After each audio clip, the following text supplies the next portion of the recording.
DeFi yields often feel like fireworks, big, exciting, but often gone in a flash. What if they were tied to something boring and rock solid like US Treasuries and insurance premiums?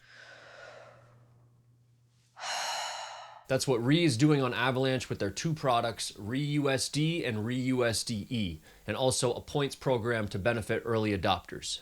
I should say this up front, I'm based in the US, so I'm accessing this site through a VPN. I'm doing this for demo purposes. This should actually make you feel better though if you're in the US, because they are fully compliant and they're trying to do everything by the book. If you're outside of the US, good for you. You can access these investment opportunities in the US like you normally would through traditional finance, but now you can do it on chain. So often in crypto, people talk about yield. What is yield? It's the money that your money makes. Think of it as interest on your savings account or dividends from stocks and bonds. But the big question is, where is the money coming from? In DeFi, yield often comes from token inflation. That's when protocols print new tokens as rewards, just like a company does for dividends by printing more shares in the traditional world. They can also make money on fees, and in traditional finance, it's bonds or insurance premiums, and Re is bridging the gap between those two worlds. So this is the site when you first come to it, re.xyz. They have all types of information here about their plans and returns and common questions and all that. So I'm just going to go through and launch the app. Again, I'm doing this through a VPN in the US so I can see it. Here it has the Basic Plus product, has the Insurance Alpha product, and then the Re Points, which is where you earn points for being a participant. So the Basic Plus is basically less risky, even right here though, 11.5% return, low volatility yield from segregated insurance remote capital strategies. You connect your wallet, add USDC, it will kick you back a token, an ERC20 token that's ReUSD, and that's a representation of the stake that you have. This is safer because it's investing in US Treasuries and a delta neutral ETH basis trade. Oh, God, what is that? They're basically buying ETH and shorting ETH at the same time and making the returns on the stable spread. So if ETH moons or if it crashes, it doesn't really matter because they have a stake on both sides. This one doesn't have any insurance exposure, and it has Curve liquidity, and Curve is a trusted decentralized exchange built specifically for stable coins. So ReUSD has a liquidity pool on Curve, and trades happen at very low fees with very low price slippage. So you can think of this as a savings account with a little bit of a crypto boost. The next one, which gives a higher return because it has a little more risk to it, is the Insurance Alpha. So this is, you can earn yield by backing real US insurance program through fully collateralized, low volatility risk pools. So this one is more unique. It earns yield from actual insurance premiums like homeowners, autos, workman's comp. It's fully collateralized and transparent on chain. So imagine taking a slice of the premiums that people already pay every month and having some of that flow back into you. So they also have these Re Points to reward people for getting in early and using this, and that you just earn extra Re for holding money in the account, and they have a leaderboard and all this stuff. So that's pretty cool.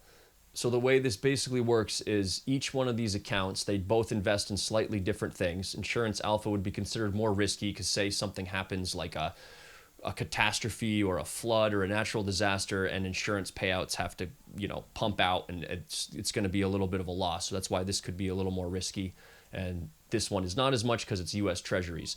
But basically with either of them, the money goes into a pool, a liquidity pool for each one of this investment utilities, and then you get ReUSD back. So you would deposit USDC, they would give you a ReUSD token or a ReUSDe token to represent the insurance leg, and then you have that, and it's earning yield as the investments grow, and then you can cash that back in at any time for USDC. But you can also take that token, it's an ERC20 token, and you can use that on other compatible platforms that accept ReUSD or ReUSDe. So basically, these other integrations let you do more than just hold it. You can trade them, farm with them, and repackage the yield depending on the platform. For me, this is when it starts to get a little too risky because you're using collateral from one platform and collateralizing it on another. It just starts to get a little too much for me personally. So this is all happening on Avalanche or AVAX. think of Ethereum like the big city. AVAX would be like a high-speed bullet train. It's fast, it's scalable, and it's built for institutions and people who don't want delays. What really excites me about this is a real-world use case of DeFi mixing with real-world assets, RWAs. And this is what the future is going to be. I think once a lot of this regulation gets worked out in the US, this is just going to be massive, and you're going to be seeing all types of products and services that are like this. I think the traditional finance world is just all going to go on chain, and this is it happening right here. Hopefully we don't have any big implosions like with previous institutions like Celsius and BlockFi, but those were different because they were taking people's money in and investing them in kind of like a black box, where this is more transparent and you're able to see what is happening on chain, and it's being backed by more secure assets, basically. I mean, treasuries and insurance. It can't get much safer than that. So in terms of risk, the way I see it is nothing's risk-free. ReUSD and ReUSDe, they aren't like crazy DeFi Ponzi schemes here. They're things that are tied to the actual market. They're tied to stuff with real value, which is why this RWA thing is going to be so big. So this will feel a lot safer to a lot of people than just, getting in on a token early or speculating on the price of a token. For others still, this is going to be too new, too risky. So either way, it's important for you to know your tolerance and what you're able to handle, and also always do your own research.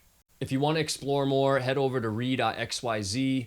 If you're outside of the US, check it out directly. If not, hop on a VPN, see what they're doing, because it's only a matter of time before this stuff is fully coming through in the US and you have full access to it.